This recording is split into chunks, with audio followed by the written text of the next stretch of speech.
America is building and committing to factories at a record pace, well over $1 trillion of them. And over the same stretch, factory employment actually fell by tens of thousands of jobs.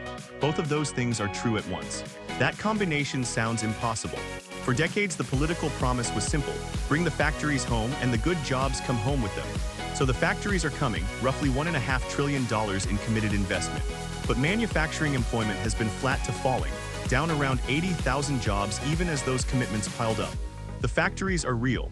The jobs are not showing up in anything like the numbers people expected. To understand why, you have to look at what a new factory actually is in 2026 versus the one in everyone's imagination. The factory in most people's heads is the old assembly line. Long rows of workers standing shoulder to shoulder, each doing a task by hand, thousands of them under one roof. The factory being built today looks almost nothing like that. Of the manufacturing jobs announced in a recent year, the overwhelming majority, nearly 90%, were classified as high-tech or medium high-tech.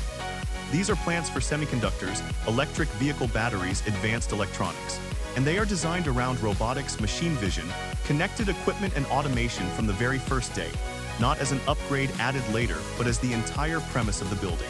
Walk inside a modern chip fab and you might see more robots than people.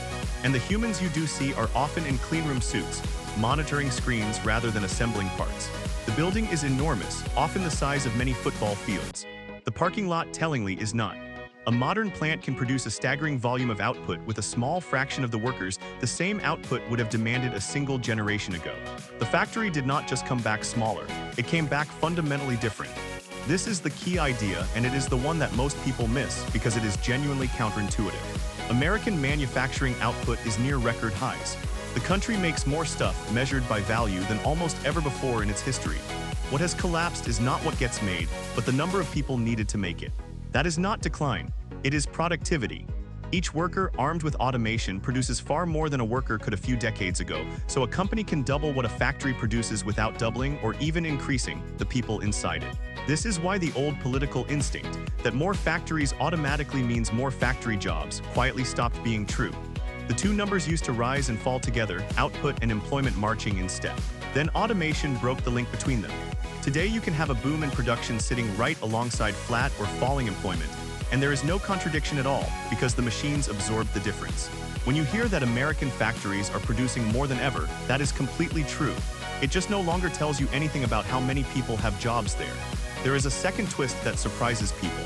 Even the construction boom is quieter than the headlines suggest. Factory construction spending actually declined from its peak, dragged down by a sharp slowdown in the electronics and chip sector after an initial surge. A lot of what is happening now is not brand new mega factories, but expansions of existing plants, and increasingly, spending on automation and data centers rather than production floors full of people. So the record dollar figures are partly buying machines and buildings, not headcount. The money is real, and the cranes and construction crews are real. It is just that when the plant is finished, the number of permanent jobs it leaves behind is far smaller than the size of the investment would lead you to expect. The construction phase employs people for a year or two. The finished factory employs surprisingly few forever after. So why do the announcements sound so enormous? Because a single modern plant is spectacularly expensive. A semiconductor fabrication plant can cost tens of billions of dollars on its own, and most of that money goes to equipment, ultra-precise machines, cleanrooms, and specialized construction, not to a large permanent workforce. A plant can represent a historic investment and still employ only a few thousand people, many of them engineers and technicians rather than line workers. The dollar figure and the job figure are measuring two very different things, which is exactly why they can move in opposite directions. This reshapes what a manufacturing job even is. The jobs that do appear increasingly demand technical skills, programming and maintaining robots, running quality systems, managing automated lines. They can pay well, but there are fewer of them, and they are not the same broadly accessible jobs that once let someone with a high school education support a family. The promise of reshoring quietly changed underneath the slogan. The factories can come home without bringing back the old world of mass factory employment, because that world was built on human hands, and the new factory is built on machines. So both headlines are right. The factories really are coming back, and the jobs really are not, at least not in the numbers the story promised. The mistake is assuming those two things still travel together. In modern manufacturing, you can have a boom in what the country builds and a decline in who builds it at the same time, because the deciding factor is no longer how many people a factory needs. It is how few. Bringing the factories home was always the easy part. The harder truth is that a factory in 2026 is a machine for making things with as few people as possible, and no amount of investment changes what it was designed to do.